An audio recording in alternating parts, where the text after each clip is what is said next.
یا سمدو یا عزیزو یا مغنیو یا ناصرو، اس ترتیب سے پڑھو اور پھر معجزہ دیکھو، دولت آپ کے پیچھے بھاگے گی۔ اسلام آباد یا سمدو یا عزیزو یا مغنیو یا ناصرو، اس ترتیب سے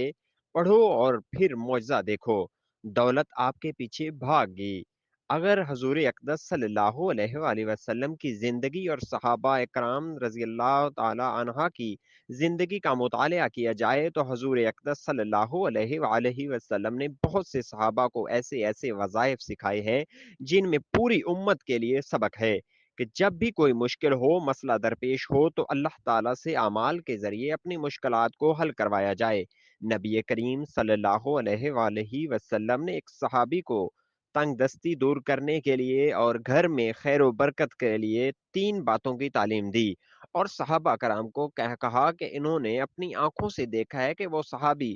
جھولیاں بھر بھر کر لوگوں میں مال تقسیم کیا کرتے تھے، لیکن اس دور میں بھی جس نے ان کاموں کو یقینی کامل کے ساتھ کیا، اس نے بھی رسول اللہ صلی اللہ علیہ وآلہ وسلم کے اس فرمان سے فیض پایا۔ میرے حالات کچھ اچھے نہ تھے، سرکار کی معمولی ملازمت کی جس سے مشکل سے گھر چلتا تھا۔ جب رسول اکرم صلی اللہ علیہ وآلہ وسلم کا یہ فرمان میری نظر سے گزرا تو میں نے اس کو اپنا کر معمول بنا لیا۔ ان کاموں کو کرنے سے اللہ کا ایسا کرم ہوا کہ اب 3 سفر حج کر چکا ہوں اور تقریباً 20 مرتبہ روزہ رسول صلی اللہ علیہ وآلہ وسلم کی حاضری بھی دے چکا ہوں۔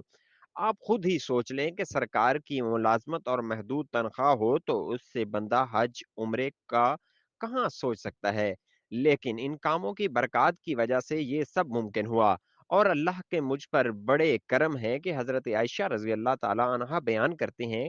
کہ نبی کریم صلی اللہ علیہ وآلہ وسلم نے ایک شخص کو لشکر کا امیر بنا کر بھیجا، تو وہ اپنے لشکر والوں کو ہر رکعت میں قل واللہ احد پڑھاتا۔ جب وہ واپس پلٹ لے تو انہوں نے اس کا ذکر نبی کریم صلی اللہ علیہ وآلہ وسلم سے کیا۔ نبی کریم صلی اللہ علیہ وآلہ وسلم نے فرمائے ان سے پوچھو وہ یہ کام کیوں کرتا ہے۔ جب انہوں نے اس سے پوچھا تو اس نے جواب دیا کہ اس لیے کہ یہ رحمان کی صفت ہے اور میں اسے پڑھنا پسند کرتا ہوں۔ تو نبی کریم صلی اللہ علیہ وآلہ وسلم نے فرمایا اسے بتا دو کہ اللہ تعالیٰ بھی اس سے محبت کرتا ہے۔ ہر نماز کے بعد 7 مرتبہ یا سمدو یا عزیزو یا مغنی یا ناصرو پڑھ لیا کر، یعنی کہ آپ نے سب سے پہلے تو پنجگانہ نماز کو اپنانا ہے، اور اس کے بعد ہر نماز کے بعد 7 مرتبہ یا سمدو یا عزیزو یا مغنیو یا ناصرو 3 3 مرتبہ پڑھنے کے بعد اس وظیفے کے بعد آپ کے رزق میں فراوانی ہو جائے گی۔